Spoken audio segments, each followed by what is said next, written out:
Hello everybody and welcome back to our vlog number 2. Now, most of the time we are talking about Norway and the beautiful landscapes, but today we're gonna talk about Norwegians. So I've made a list of 10 qualities that Norwegian people have and we all should learn and benefit from them. Thing number 1 is accepting the weather conditions. Now we all know that Norway is not a perfect destination if you want to lie down on the beach and sip a cocktail. Quite the opposite actually. There's a lot of rain, snow, wind, fog. Actually it's not that bad. It's actually quite nice, but even when you're living there, or actually especially when you're living there, you need to take advantage of every chance you get to get some sun. When you see the sun, you have to get out. That's the fact. Because maybe it's not gonna be there tomorrow, or the day after tomorrow, or the week after tomorrow. Can you say the week after tomorrow? Well, anyway, that is why not only you have to accept the weather, but you have to take advantage of every sunny day you have. Because there are not so many of them, especially not after summer. It also depends a lot on the region. On the western region there is rain, and once again rain. Raining all the time. 280 days or more per year. So you see my point. You have to get out to get some sun. Otherwise, and it's gone. That means, let's barbecue! Oh, it's raining. Well, let's barbecue in the rain. The thing number 2 is to be open-minded. Now, I know this is a generalization. Every individual is kind of different. But Norwegians in general are not afraid to try the new things. They are hardly ever like, ooh, I don't know this. Take this away from me. And they're acceptable to a lot of things that are not strictly Norwegian. Thing number 3, being sporty and active. When you're having a casual conversation or date with a region, it's not uncommon to get a question. So how many times do you train a week? Awkward. As I mentioned, the season or the weather, it's not an excuse for Norwegian not to train because they love being outdoors. They like jogging, all kinds of sports. When the weather is nice, it's even better. But when the weather is not nice, well, let's put on the raincoat, let's put on the spikes on the shoes, and let's jog in the snow, or in the rain, or in every weather conditions there is. Now, this may also be a reason why there are not so many overweight people there. Thing number 4, I myself experience only the good customer service. All the restaurant staff, all the cafe staff, they always greeted me with a smile. This is probably the only country I've been to where I never experienced crankiness or some bad mood in the locals or in the bars. So I'm really impressed with their customer service. They're always like, hi, what can I give you?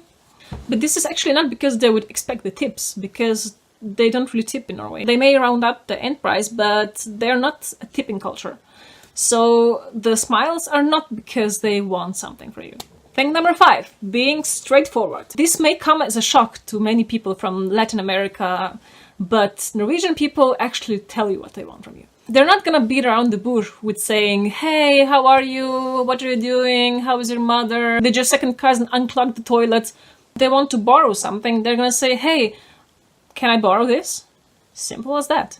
Thing number 6, dressing casually. Well, as you've probably noticed, I come from Eastern Europe, and we are kind of used to spending hours and hours in front of a mirror. Norwegians, however, they keep it casual, even when they're going to the restaurant, to the bar, to the nightclub. People who work in the office, they don't even put on makeup daily. When I was younger, or before I came to Norway, there would be days where I wouldn't go out if I wouldn't put makeup on my face. So yeah, and it's very uncommon in Norway to dye your hair red. Thing number 7, not being obsessed with advertising. This is one of the things that you kind of notice when you're living here for a while. Of course, you can't escape the annoying ads on YouTube and Spotify, but at least you're not being bombed by all the services and products the restaurants and the shops are offering. The same goes actually for the music. Believe it or not, I heard Despacito only a couple of times this summer. I know, right? No, seriously, I'm not really listening to radio by myself, but you just can't avoid it where I come from. Have it everywhere, on the bus, in the shops, in the city. You just hear some summer hits everywhere. I think in general, Norwegians tend to have a little bit better music taste. Just a headcanon. Thing number 8, not getting nervous immediately. I know, it happens. Sometimes you have to wait in line, but Norwegians are taking this kind of stressful situations quite well. Without the drama, without yelling at people, without judging. It's really fantastic, I think. Actually, if I compare it to Austria, where I used to live, I've never experienced anyone yelling "Zweite Kasse bitte!" when there was a large queue in the store.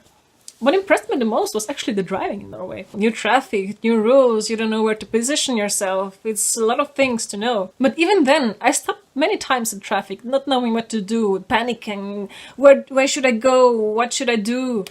And the queue was just accumulating behind me, and no one honked. I was like, what? Just waiting for me to make the right decision. And we're at the point number 9, the serve yourself mentality. Now, what is this?